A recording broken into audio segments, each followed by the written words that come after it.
So now we'll talk about the shell control as container.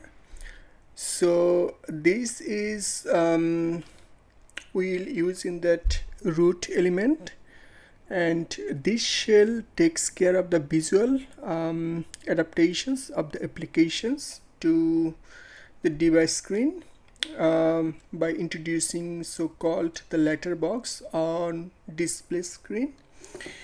It just straightforward. So if I just use shell,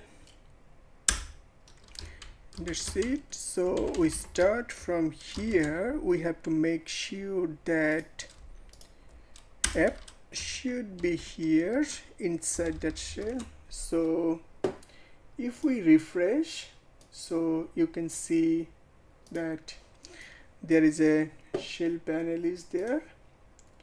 So now it's you have to, sometimes it may happen that like if your browser, if you zoom, then you may not see that there is a shell panel, but you have to make sure that your zoom is proper way so that actually it will appear.